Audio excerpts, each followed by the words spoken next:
కలుగుతూ ఉన్నాయి. కొంతమంది డిస్టర్బ్ కూడా గురయ్యే పరిస్థితి కనపడతా ఉంది. మాట్లాడే ప్రయత్నం చేద్దాం.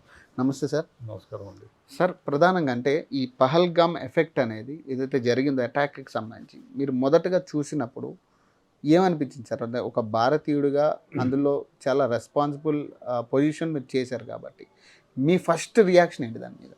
నిజంగానే బ్లడ్ మండిపోయింది, ఉడికిపోయింది. ఎందుకంటే ఇంత క్రితము ఇప్పుడు 1947 నుంచి 2025 ఏప్రిల్ 22 వరకు ఎప్పుడు ఉగ్రవాదులు దాడి చేసినా, పాకిస్తాన్ మిలిటరీ దాడి చేసినా మన మిలిటరీ వాళ్ళపైనే దాడి చేశారు. అవును. మిలిటరీ ఆర్గనైజేషన్ పైనే వాళ్ళు చేసి మన వాళ్ళకి మట్టు పెట్టడము, మన వాళ్ళు మళ్ళీ తిరిగి చేయడము, వాళ్ళు మన వాళ్ళని ఒక విధంగా ఎప్పుడైనా హింసించడము, ఇంకోటో చేస్తే మన వాళ్ళు మళ్ళీ దాడి చేయడం, వాళ్ళు దాడి చేయడం, ఈ విధంగా జరిగింది. కానీ 76 సంవత్సరాల తర్వాత మొదటిసారిగా ఈ లష్కరే తోయిబా అనుబంధ సంస్థ ఆయన ఆర్టీఎఫ్ వీళ్ళు ఏం చేశారు, మొదటిసారిగా బాగా ప్లాన్ చేసుకొని కాశ్మీర్ లోయలోకి వచ్చి దాదాపు 15 నుంచి 20 రోజులు అక్కడ ఉండి రెక్కి నిర్వహించి పబ్లిక్ని టార్గెట్ చేసి, పబ్లిక్లో కూడా అతి ముఖ్యంగా హిందువులని చూసి 1-2 సార్లు వాళ్ళని చెక్ చేసి, మరి కల్మా చదవమని చెప్పడం, మీకు ఉర్దూ వచ్చి కల్మా చదివారా, మీకు కల్మా చదవడం వచ్చా అని చెప్పి ఒకటి. రెండోది బట్టలిప్పి ప్యాంటు చేసి ఖత్నా చేసినారా లేదా అనేటువంటిది చూసి, ఆ విధంగా చేసి ఉంటే దగ్గర నుంచి కాల్చి చంపడం దారుణం. ఒకటేమిటంటే అంటే హిందువులనే టార్గెట్ చేయడం, ఒకవేళ ముస్లింలు అయితే వదిలిపెట్టడం. సో ఇది అంత బాధాకరం అనిపించింది. అంటే మనం ఏమనుకుంటాం, మన కంట్రీలో అందరూ ఉండాలా, అందరూ సరిసమానం అనేటువంటి భావంతో పెరిగాము, అదే భావంతో ఉన్నాము. మనం ఏ కులాన్ని ఎప్పుడు డిఫరెన్షియేట్ చేయలేదు. అటువంటిది అంటే 1947 వరకు మనతో వాళ్ళు ఉన్నా కూడా, వాళ్ళు పాకిస్తాన్ విరువడిపోయినా భారతదేశంలో ఉండేటువంటి ముస్లింలందరితో కూడా సఖ్యతగా సోదర భావంతో ఉన్నాం. ఎప్పుడు మనం డిఫరెన్షియేట్ చేయలే.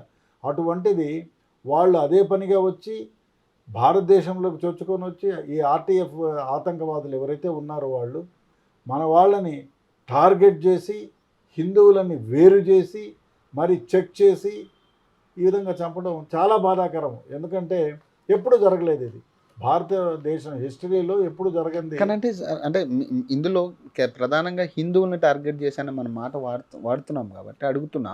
అంటే బేసిక్గా హిందువుల పట్ల కక్ష అనుకోవాలా ఇది, లేదా దేశం పట్ల కక్ష అనుకోవచ్చు? ఎందుకంటే ఇప్పుడు దాకా దేశాలు కొట్టుకున్న పరిస్థితి చూసామని మనమే మాట్లాడుకుంటున్నాం.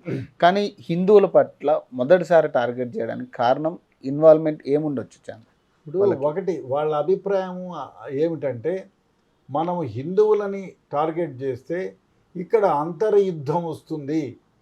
ఎందుకంటే ఇక్కడున్న దాదాపు 23-24 కోట్ల మంది హిందువులు, ముస్లింలు, తర్వాత 112 కోట్ల 13 కోట్ల దాదాపు 115 కోట్లు ఉన్న హిందువులు ఒకళ్ళలో వాళ్ళల్లో కొట్లాడుకుంటారు. అదేవిధంగా అంతర్యుద్ధం జరుగుతుంది. అదేవిధంగా కాశ్మీరీలో ఉండేటువంటి ముస్లిమ్స్ అంతా కూడా ఏకమైపోతారు. సో అక్కడున్న హిందువులు 1-6 ఉంటే కూడా వాళ్ళని కూడా ఏర్పాటువాదులుగా చూసి వాళ్ళని తరిమేస్తారు.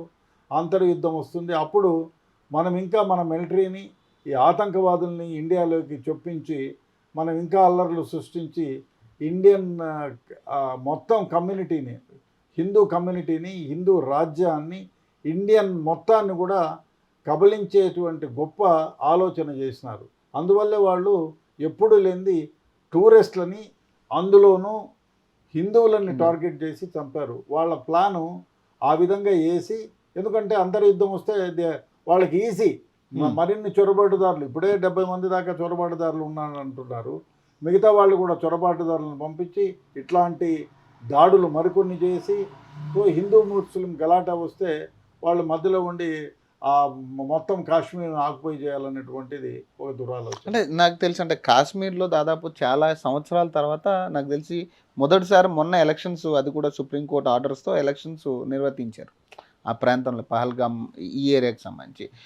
నాకు తెలిసి మొట్టమొదటి సీఎం మన ముస్లిం అయినట్టు తెలుస్తుంది. అంటే బేసిక్‌గా వీళ్ళ ఇన్వాల్వ్‌మెంట్ అంటే రాజకీయ ఇన్వాల్వ్‌మెంట్ ఉండే ఛాన్స్ ఉంటుందా సార్? అంటే ఇలాంటి అటాక్స్‌లో, అలాంటి ప్లేసెస్‌లో? రాజకీయ ఉండదు కానీ ఒకటి అక్కడున్న స్లీపర్ సెల్స్కి 100% తెలుసు. వాళ్ళేంది ఎప్పుడు టార్గెట్ చేయరు. మీరు హైదరాబాద్లో బాంబ్ బ్లాస్ట్ అయినప్పుడు కానీ, బాంబేలో జరిగిన 2/11 దగ్గర కానీ, 27/11 కానీ, లేదు బెంగళూరులో జరిగింది కానీ, లేదు ఇంతకుముందు ఉరీలో జరిగింది ఉరీ అటాక్ కానివ్వండి, మిగతా ఏ అటాకులు కూడా ఎక్కడ sleeper cells Hyderabad Dilsukh Nagar bomb blast అప్పుడు కూడా ఇక్కడ స్లీపర్ సెల్స్ వాళ్ళు ఇచ్చిన ఆధారాలు, వాళ్ళు ఇచ్చిన మద్దతు, వాళ్ళు ఇచ్చినటువంటి అన్ని సహకారంతో ఇక్కడ జరిగింది. అదేవిధంగా పహల్గామ్లో నిన్న జరిగినటువంటి 22nd జరిగినటువంటి ఈ మారణకాండంలో మారణ హోమంలో కూడా డెఫినెట్గా ఇండియన్ స్లీపర్ సెల్స్ ఎవరైతే ఉన్నారో కాశ్మీర్కి సంబంధించిన వాళ్ళు ఇన్వాల్వ్ అయి ఉన్నారు. వాళ్ళు వీళ్ళతో కూడా ఉన్నారు. మొత్తం రెక్కి నిర్వహించేటప్పుడు వాళ్ళ భోజనాలు కానీ మిగతా సదుపాయాలు కానీ వాళ్ళు చూశారు. సో వాళ్ళు ఇచ్చిన సహకారంతోనే వాళ్ళు ఇది చేయగలిగారు. అంటే కొంతమంది ఎక్స్ ఆర్మీస్తో మాట్లాడినప్పుడు, నేను కొంతమందిని ఇంటర్వ్యూ చేసినప్పుడు ఈ క్రమంలో వాళ్ళు చెప్పేది ఏంటంటే, ఖచ్చితంగా ఇంకా పెద్దగానే వాళ్ళు ప్లాన్ చేశారు, కానీ వాళ్ళు అనుకున్నట్టుగా జరగలేదు, జరగనివ్వలేదు కాబట్టి ఇంటెలిజెన్స్ ఫెయిల్యూర్ అని ఎవరైతే మాట్లాడుతున్నారో వాళ్ళకి ఇచ్చే సమాధానం ఇది. ఇంకా పెద్దగా ప్లాన్ చేశారు కానీ అది జరగనివ్వలేదు అనేది మాట్లాడుతూ ఉన్నారు. మీరు ఏం చెప్తారు? ఇప్పుడు వాళ్ళు పెద్దగా అంటే ఐ డోంట్ థింక్ పెద్దగా కాదు కానీ ఒకటి ఇంటర్నల్ యుద్ధానికి ఇది ప్రేరేపితం చేద్దామని. ఎందుకంటే హిందువులను టార్గెట్ చేసి వాళ్ళు చంపితే హిందువులు లోకల్గా ఉండే ముస్లిమ్స్ మీద టార్గెట్ చేస్తారు. అదేవిధంగా కాశ్మీర్ లోయలో ఉండేటువంటి ముస్లిమ్స్ అంతా కూడా తిరుగుబాటు చేస్తారు. ఇప్పుడు ఏమైపోయింది, వాళ్ళు ఒకటే ఆశించారు, ఆర్టికల్ 370 తీసేసిన తర్వాత అమ్మో అంతర్యుద్ధం వస్తుంది, పాకిస్తాన్ అంతా ఉడికిపోతుంది, అల్లకల్లోలం అయిపోతుంది అని వెయిట్ చేశారు. 6 ఏళ్ళు గడిచినా ఏమీ కాలేదు. వాళ్ళకి ఉక్రోషం పుట్టుకొచ్చింది, ఎవరే ఇంత తీసేసినారు. అదే కాకుండా మనము అక్కడ ప్రత్యక్షంగా ప్రజాస్వామ్య పాలన ఉండాలని ఎలక్షన్స్ కండక్ట్ చేశాము. నిష్పక్షపాతంగా ఎలక్షన్ కండక్ట్ చేశాము.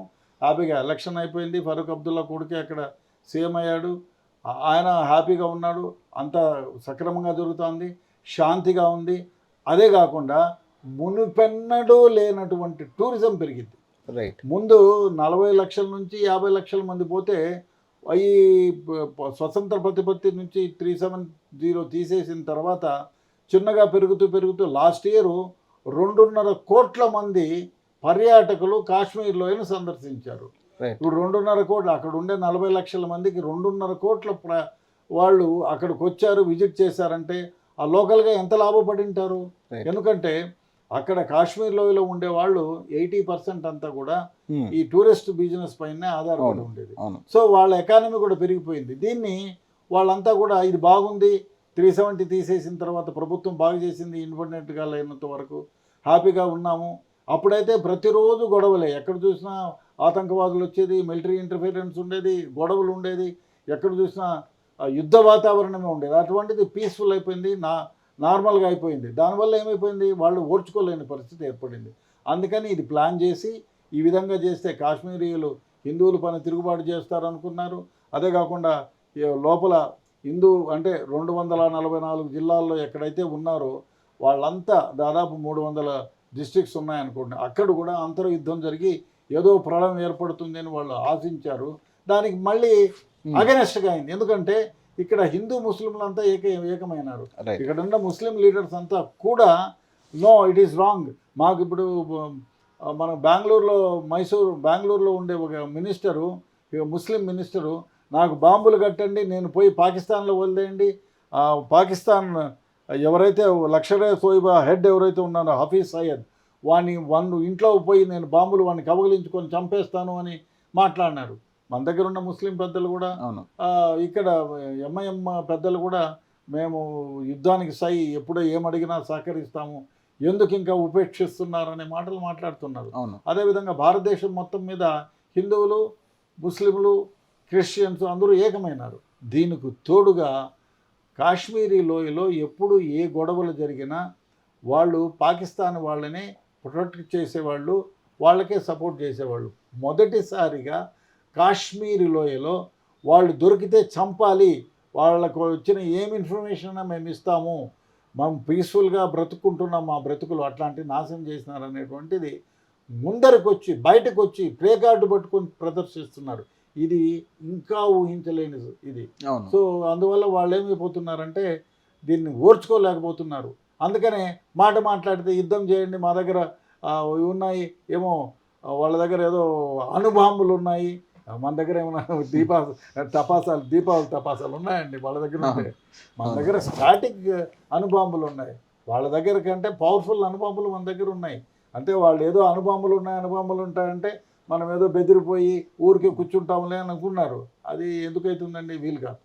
అంటే ఇంత జరిగాక కూడా నాకు తెలిసి ఇప్పుడు మీరు ఏదైతే హఫీజ్ సయ్యద్ ఎవరైతే ఉన్నారో ఈయన ప్రెస్లో మాట్లాడుతూ మోడీని అడ్రస్ చేస్తూ, నేను నీ తల తీయడానికి, అదే నువ్వు చనిపోతానంటున్నావు కదా నీ ఇండియా కోసం, నీ తల తీయడానికని మేము సిద్ధం ఉన్నాం.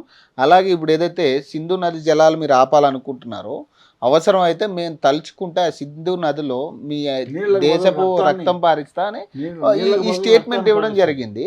తర్వాత రోజు కూడా ఒక ఆఫీసర్ ఎవరో ప్రశ్న అడ్రస్ చేస్తూ కూడా ఇట్లా సైగ చేసిన పరిస్థితి. అంటే ఏం జరుగుతూ ఉంది అంటే వాళ్ళు భయపడే పరిస్థితి కనపడట్లేదు, అంటే లోపల భయం ఉండి ఇట్లా యాక్ట్ చేస్తున్నారా అనేది కూడా ఒక ఆలోచన. ఒకటేమైందంటే రెండు విషయాలు చూడాలి ఇక్కడ.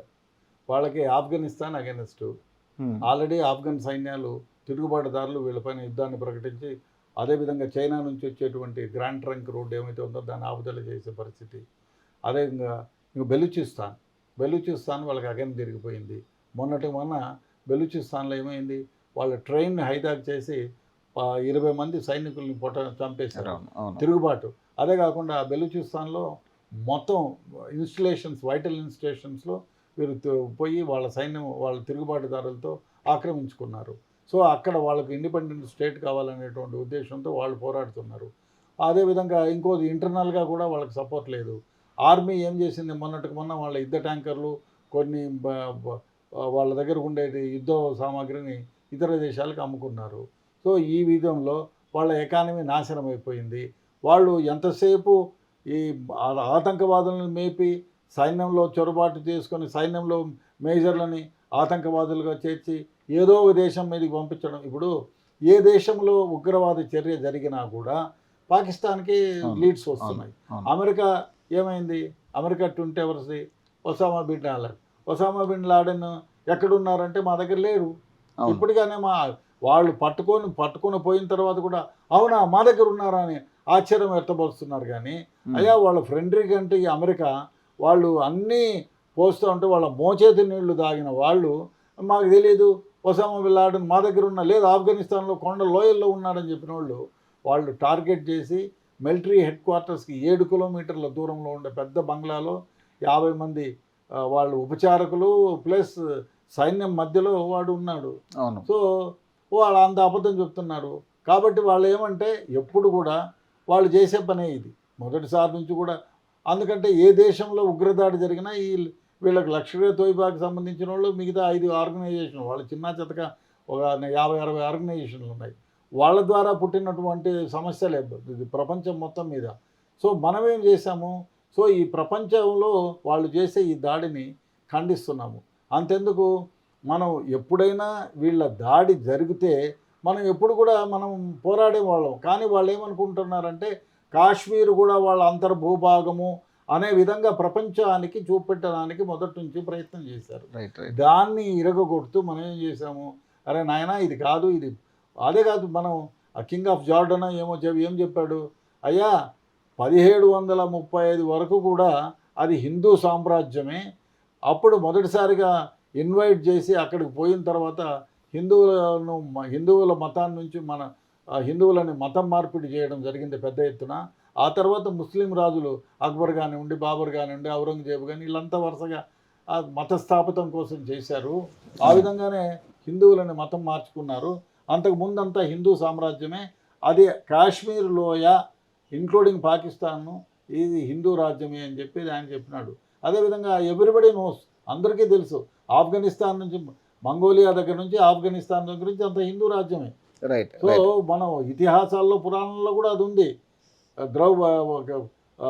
ద్రుపదుడు ఆ దేశం నుంచి వచ్చిన వాళ్ళే.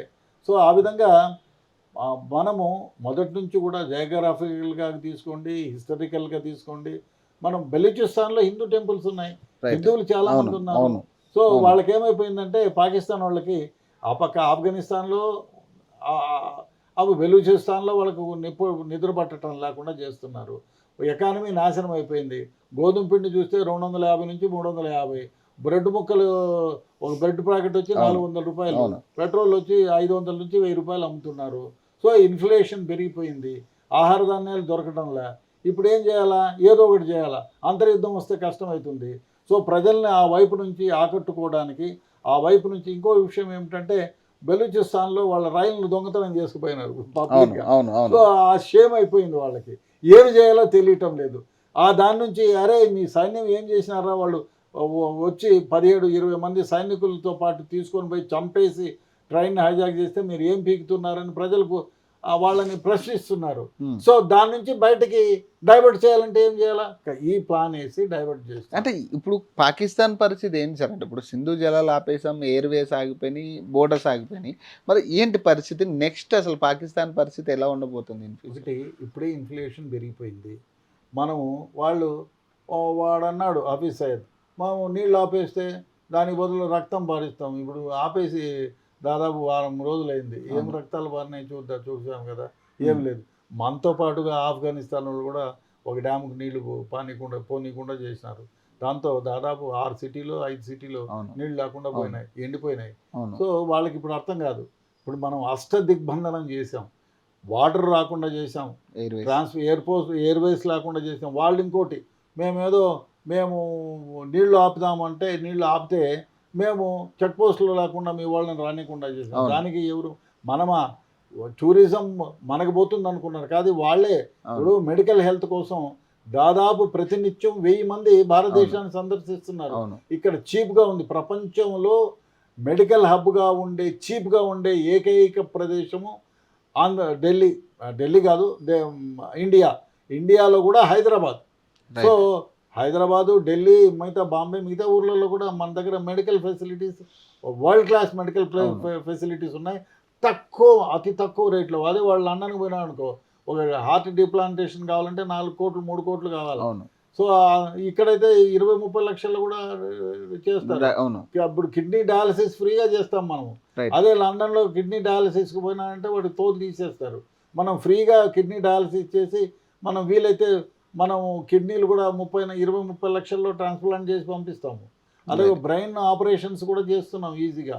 ఆ స్పైనల్ ఆపరేషన్ వాళ్ళు ఎవడో ఇంటర్వ్యూలో చెప్పాడు, స్పైనల్ ఆపరేషన్ లండన్లో అయితే 1.5 కోటి చెప్పినారు, ఇక్కడికి వస్తే మనకు 20 లక్షల్లోనో 18 లక్షల్లోనో చేసి హ్యాపీగా ఉండి, పైగా వాళ్ళు పెద్ద ట్రీట్మెంట్ ఇచ్చి మళ్ళీ సంప్రదింపులు ఎప్పుడు చెప్పినా కూడా సంప్రదింపులు చేస్తున్నారు. ఐఎమ్ గ్రేట్ఫుల్ టు ఇండియా అని చెప్పినారు.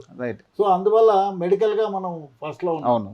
సో ఆ మిగతా ఉద్యోగాల్లో మనం ఫస్ట్లో ఉన్నాము, ప్రొడక్టివిటీలో మనం ఫస్ట్లో ఉన్నాము. వాళ్ళకేమో ఇన్ఫ్లేషన్ ఉంది, ఏమి లేదు. సో వాళ్ళ కడుపు అంట, ఏం చేయాలనేటువంటి బాధ. అందువల్ల వాళ్ళకి ఏమైపోయింది, ఏదో విధంగా వాళ్ళ దేశంలో ఉండే ప్రజల్ని సాటిస్ఫై చేయాలా, లేకపోతే వాళ్ళు తిరుగుబాటు చేస్తారన్నటువంటిది. అదే కాకుండా బెలూచిస్తాన్ వాళ్ళు కూడా కట్టడి చేసుకొని వాళ్ళు ఏదో ఒక రకంగా ఇండిపెండెంట్ స్టేట్గా పొందుతారనేది ఒక ఆలోచన. అంటే ఇప్పుడు రేపు కూడా మొత్తం దేశం వ్యాప్తంగా 244 చిల్లర జిల్లాలకి మొత్తం కూడా మాక్ డ్రైవ్ అనేది వాళ్ళు పెడతా ఉన్నారు. మీరేం చెప్తారు సార్? అంటే ఈ మాక్ డ్రైవ్ ద్వారా ఏం చెప్పదలుచుకున్నారు? మాక్ డ్రిల్ అనేక రకాలు, 6 రకాలు అనుకుంటాను. ఒకటి, ఇప్పుడు ఎమర్జెన్సీ లాగా వస్తే పెట్టేది ఒక మాక్ డ్రిల్, యుద్ధ సమయంలో పెట్టేది ఒక మాక్ డ్రిల్, అదేవిధంగా కరోనా ఇలాంటి విషయాల్లో పెట్టినప్పుడు ఒక మాక్ డ్రిల్, అదేవిధంగా ఇట్లా అనేక రకాలుగా. ఒకవేళ రేపు ఫ్లడ్స్ వస్తాయనుకోండి, అదొక మాక్ డ్రిల్. అదేవిధంగా అదేది భూకంపాలు వచ్చినప్పుడు అదొక మాక్ డ్రిల్. సో ముందుగా ప్రజలను హెచ్చరింపజేసి, ఇప్పుడు భూకంపాలు వస్తే ఎక్కడికి వెళ్ళి ఉండాలా, ఇళ్లలో ఉండకూడదు, రోడ్లో బయట ఉండాలి, చెట్ల కింద ఉండకూడదు, పిడుగుబాటు పడితే చెట్ల కింద ఉండద్దు అంటాం కదా. అదేవిధంగా ఎక్కడైనా ఫ్లడ్స్ వచ్చినా అనుకో, అప్పుడు ఎత్తైన ప్రదేశాల్లో ఉండాలా, మేడల పైకి ఎక్కాలా, అవును. అది అదేవిధంగా యుద్ధం జరిగితే గుహలు ఉంటే గుహల్లోకి వెళ్ళాలా, ఇళ్లల్లో దాక్కోవాలా, రోడ్లో ఉండకూడదు, పరిగెత్తకూడదు, స్పీడ్గా వాక్ చేయాలా. అదేవిధంగా యుద్ధ సమయంలో ఆ లైట్లన్నీ ఆపేస్తారు. అప్పుడు డెఫినెట్గా కార్లు సంచారం కానీ ఎక్కడ ఉంటే అక్కడ ఆపేసేయాలా. సో ఇవన్నీ మాక్ డ్రిల్లో చెప్తారు. అదేవిధంగా సైరన్ వేస్తే ఎక్కడో నిలిచిపోవడం, ఆ యుద్ధగా ఒక రకంగా ఒక సైరన్ మోగిందంటే ఇళ్లలో లైట్లు ఒకేసారి అన్నీ ఆపేస్తారనుకోండి, ఇళ్లలో కూడా లైట్లు ఉంటే ఆపేయడం, లౌడ్ సౌండ్స్ పెట్టుకోకుండా ఉండటం, ఇట్లాంటివన్నీ. అదేవిధంగా ఎవరినైనా బాంబులు వేసో ఇంకోటి చేసో ఎవరికైనా ఇబ్బంది పడితే ఎక్కడ మిలిటరీ సెంటర్స్ ఉంటాయి, ఎక్కడ అంబులెన్సులు ఉంటాయి, అంబులెన్సులు వస్తే ఏ విధంగా షిఫ్ట్ చేయాలా, అదేవిధంగా విద్యార్థి లోకాన్ని ఏ విధంగా వాళ్ళని అప్రమత్తం చేయాలి, వాళ్ళు ముందుండే చేయాలంటే ఇప్పుడు ఎవరైనా గాయపడ్డారు, వాళ్ళు బాంబు ఒక దగ్గర వేస్తే బాంబు షెల్ వేస్తే కొన్ని వందల మంది వేల మంది గాయపడతారు, వాళ్ళను ఏ విధంగా రక్షించాలా, ఇవన్నీ చేయడానికి అప్రమత్తం చేయడానికి ముందుగానే ఒక మాక్ డ్రిల్ లాంటిది దాన్ని చేస్తారు. ఈ మాక్ డ్రిల్ చేసిన దానివల్ల ఏమంటే ముందుగా అప్పుడు వస్తే ఏమో తెలియలేదు, గవర్నమెంట్ మమ్మల్ని హెచ్చరించలేదు, హెచ్చరిక చేయలేదు, అనవసరంగా ఇంతమంది చనిపోయినారు, వాళ్ళు వచ్చిన వాళ్ళని ఏ విధంగా అంబులెన్స్లో తీసుకోవాలో తెలియదు, ఎవరు వస్తారో ముందుకు తెలియదు అనే మీమాంసలో ఉంటారు. కాబట్టి దాని నుంచి బయటికి రావడానికి, ప్రజలను అప్రమత్తం చేయడానికి, ఒకవేళ నిజమైన యుద్ధమే వస్తే మేము సంతృప్తంగా ఉన్నాము, ఇటువంటిది ఎదుర్కోవడానికి ఇవ్వాల్సిన బలాన్ని, వ్యూహాన్ని ప్రజలకు అర్థమయ్యేలా చెప్పడానికి ఈ మాక్ డ్రిల్. రైట్. అంటే మీకేమనిపిస్తుంది సార్? అంటే గతంలో దాదాపు 54 సంవత్సరాల క్రితం మాక్ డ్రైల్ మనం చూసాం. మళ్ళీ ఇప్పుడు చూస్తున్నాం. అంటే ఏం జరగబోతుందంటే 1971లో మాక్ డ్రిల్ చేసినారు. బహుశా నేను కూడా డిగ్రీ అయిపోయి పోలీస్ ఆఫీసర్గా సెలెక్ట్ అయినాను. 1972లో సెలెక్ట్ అయినాను నేను. 71లో డిసెంబర్లో నేను ఈ ఈ డిసెంబర్ నెలలో మేము ఈ మేము ఇంటర్వ్యూకి పోయిన రోజే ఐ థింక్ డిసెంబర్లో అనుకుంటా మాక్ డ్రిల్ జరిగింది. సో 1971 డిసెంబర్ మాసంలో. సో అప్పుడు ఈ మాక్ డ్రిల్ గురించి పెద్దగా అవగాహన లేదు. ఇంత అంటే ఎలక్ట్రానిక్ మీడియా, ప్రింట్ మీడియా ఇంత ఇదిగా లేదు. 1970 54 ఏళ్ల క్రితం ఏదో 1-2 పత్రికలు ఉండేది, టీవీలు లేవు, ఫోన్లు లేవు, ఏదో రేడియోలో అనౌన్స్మెంట్ చేసేది తప్ప మిగతాది ఏమీ లేదు. రేడియోలో అనౌన్స్మెంట్ చేస్తారు, దాని గురించి చేసేవాళ్ళు. పేపర్లలో, ఆ పేపర్లు కూడా 3-4 పేపర్లు ఉండేవి. ఇప్పుడు అట్లా కాదు కదా. Every human being himself a reporter అయిపోయినాడు. ప్రతి హ్యూమన్ బీయింగ్ కూడా ఒక రిపోర్టర్. ప్రతి ఫోన్ అంటే ప్రతి ఒక్కడికి ఫోన్ ఉంది, ఫోన్ ఉన్న ప్రతి ఒక్కడు కూడా కెమెరామ్యాన్ అయిపోయాడు. సో అలర్ట్ అయిపోయినాడు. అదేవిధంగా సోషల్ మీడియా, కొన్ని వేల సంఖ్యలో సోషల్ మీడియా ఛానల్స్ ఉన్నాయి. దాంట్లో కొన్ని నిజాలు చెప్తున్నారు, చాలా వరకు అబద్ధాలు చెప్తున్నారు. 90% అబద్ధాలు. ఇదిగో తోకంటే అదిగో పులి అని చెప్పిస్తున్నారు. సో ఆ విధంగా ఇప్పటికీ అప్పటికి చాలా తేడా ఉంది. అప్పుడు మాక్ డ్రిల్ అంటే కొంత అవగాహన ఉండేది, ఇప్పుడు అట్లా కాదు. ఇప్పుడు మీరు యుద్ధం వస్తుందా అంటే నన్నే చాలామంది సార్ వస్తుందా, వస్తే ఎన్ని గంటలకు చేస్తారు, మనం ఏం చేయాలా, ఇప్పటికి చాలామంది అడుగుతూ ఉంటారు. యుద్ధము సరే, మనం యుద్ధం అయితే వస్తుందా అంటే ఒక రకంగా యుద్ధం లాంటిదే వస్తుంది, కానీ ఫుల్ ఫ్లెడ్జ్డ్ యుద్ధం రాదనేటువంటిది నా అభిప్రాయం. వచ్చినా కూడా చాలా సైలెంట్ వేలో జరుగుతుంది. అదేవిధంగా మనకు ఇప్పుడు పాకిస్తాన్ ఆర్మీకి మనకి డిఫరెన్స్ ఏమంటే వాళ్ళు 5 లక్షల మంది ఏదో అంతమంది ఉన్నారు. దాంట్లో కూడా ఇప్పుడు సెలవుల్లో చాలామంది వెళ్ళిపోతున్నారు, మాకు ఉద్యోగం వద్దని రిజైన్ చేసి, ఇది వార్తలే, మరి నిజం ఎంతో తెలియదు. కానీ దాదాపు ఒక 20,000 మంది సైనికులు మాకు ఈ జాబులు వద్దని చెప్పి రిజైన్ చేసిపోతున్నారు అనేది ఒక వస్తుంది. అదేవిధంగా అక్కడున్న సైన్య ఫ్యామిలీలు కూడా మనకి ఈ యుద్ధం వద్దు, నువ్వు వస్తే మళ్ళీ ఎన్నికి రావు, ఎందుకు వచ్చిన గోలు వచ్చాయి, ఏదో కలో గంజో కలుపుకొని తాగుదామని, ఆ ఉప్పో చప్పో ఏదో లేకుండా లేకపోతే కూలి చేసుకొని బ్రతుకుదామనే పరిస్థితికి వచ్చింది. అదేవిధంగా పాకిస్తాన్లో ఉండే యువత కూడా ఇండియా ప్రోగ్రెస్ అవుతూ ఉంది, మనం ఇక్కడ కొట్లాడుకొని చేస్తున్నాము, సో కాబట్టి ప్రోగ్రెస్కి మనం ఈ విధంగా చేయడం తప్పు అనేటువంటి భావన ఒక 25%లో ఉంది. సో ఈ అన్ని విషయాల వల్ల ఏమవుతుందంటే యుద్ధం చేయాలన్నా వాళ్ళ దగ్గర ఇప్పుడు 4 లక్షల చిల్లర 5 లక్షల మంది వాళ్ళ దగ్గర ఉంటే 15 లక్షల మంది పైగా సైన్యం మన దగ్గర ఉన్నారు. యుద్ధ ట్యాంకులు మన దగ్గర కంటే వాళ్ళలో ఒక 30% కంటే ఎక్కువ లేవు. అవును. అదేవిధంగా మనకు మెరైన్స్ వచ్చి 3 ఉన్నాయి. అవును. ఇప్పుడు మళ్ళీ రష్యా నుంచి ఇంకో మెరైన్ ఇవాళేమో రేపు వస్తుంది. సో ఫైటర్ జెట్లు రేపు 25 వస్తున్నాయి. సో అదేవిధంగా మన దగ్గర ఉన్నాయి. వాళ్ళకు మనకు పోల్చుకుంటే వాళ్ళకి అన్నిట్లో కూడా 25-30% కంటే ఎక్కువ లేవు. మనకు యుద్ధ ట్యాంకులు కానీ, సబ్మెరైన్స్ కానీ, వాళ్ళది ఎప్పుడో తుప్పు పట్టిన ఒక సబ్మెరైన్ ఉంది. మనకు లేటెస్ట్ ఎక్విప్మెంట్ మనమే తయారు చేసుకున్న సబ్మెరైన్స్ ఉన్నాయి. మనతో కూడా ల్యాండ్లో ఫైటింగ్ కానీ, ఎయిర్లో ఫైటింగ్ కానీ, వాటర్లో ఫైటింగ్ కానీ మనం చాలామంది ఉన్నాం. మనకు యుద్ధ వ్యూహాలు తెలుసు. ఒక పక్క రష్యా మనకు సపోర్ట్ చేస్తుంది, అమెరికా సపోర్ట్ చేస్తుంది. అదేవిధంగా మనం న్యాయం కోసం పోరాడుతున్నాం. రైట్. సో అదేవిధంగా 140 దేశాలు మనల్ని వాడు చేసింది తప్పు అని మన వైపునే ఉంటాము అనేటువంటిది ఒక మన జరిగిన పుల్వారా ఈ మన ఈ దాడిలో పహల్గామ్ దాడిలో ఆయన వెంటనే చాలా దేశాలు మనకు సపోర్ట్ చేశాయి. రైట్. అదేవిధంగా వాళ్ళకేమైంది, ఇంటర్నల్ వార్ లాగా తయారైంది. ఒక పక్క ఆఫ్ఘనిస్తాను, ఇంకో పక్క వాళ్ళల్లో తిరుగుబాటుదారులు, అదేవిధంగా మిలిటరీ లీవ్ పెట్టిపోవడం, బెలూచిస్తాన్ ఒకటి. సో ఇన్ని చూసుకోవాలి వాళ్ళు. దాంతోపాటుగా మనతో యుద్ధం అంటే డెఫినెట్గా ఈ యుద్ధం ఒకవేళ నిజమైన పెద్ద యుద్ధమే జరగకపోతుంది, జరగదనేటువంటిది నా భావన.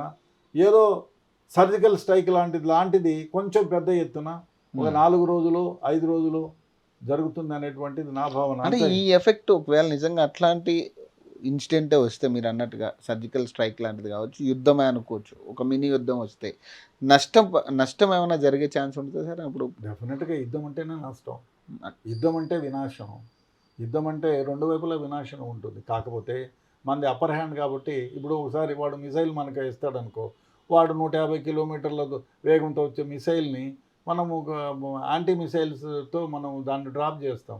ఎన్నని చేస్తాం, వాళ్ళ దగ్గర ఉండి అయిపోయేంత వరకు చేస్తాం. ఒకటి అరా మన దగ్గర పడిపోయినా కూడా ఎక్కడో దాన్ని డైవర్ట్ అవుతుంది, పడిపోతుంది. మన దగ్గర యుద్ధానికి సంబంధించినట్టు అన్ని వ్యూహాలు ఉన్నాయి కాబట్టి జనసమర్థవంతంలో పడకుండా మనం చేయగలము, డైవర్ట్ చేయగలము. సో దానివల్ల మన దగ్గర చావుల సంఖ్య తగ్గుతుంది. ఒకటి, మన ఎకానమీ హై ఎకానమీ ఉంది, మన దగ్గర మెడికల్ ఫెసిలిటీస్ ఉన్నాయి. ఒకవేళ యుద్ధం జరిగి ఒక మెడికల్ ట్రాన్స్ప్లాంట్లే జరగాలంటే వాళ్ళ దగ్గర లేదు. అమెరికాకో లేకపోతే యూరోప్కో పోవాలా, లేకపోతే భారతదేశానికి రావాలా, వాళ్ళు ఇక్కడికి రాలేరు.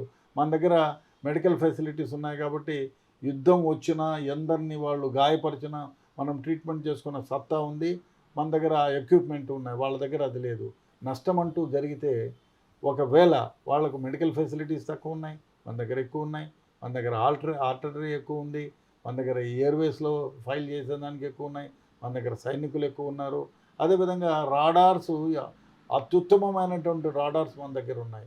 అదేవిధంగా శాటిలైట్లో మొత్తం ఇంచు వాళ్ళని కనిపెట్టడానికి మన దగ్గర వ్యవస్థ ఉంది, వాళ్ళ దగ్గర లేదు. వాళ్ళు అరువు తెచ్చుకోవాలి చైనా నుంచో, లేకపోతే ఈ అమెరికా నుంచో, రష్యా నుంచి. అమెరికా రష్యా మనకే ఒత్తాసు పలుకుతుంది. రష్యా వాళ్ళు నేను కావాలంటే ఏం కావాలంటే పంపిస్తానని యుద్ధ ట్యాంకర్లతో సహా మొత్తం మన దగ్గరికి పంపిస్తారు. రాఫెల్ విమానాలు కూడా 26 విమానాలు ఎన్నో పంపిస్తున్నారు.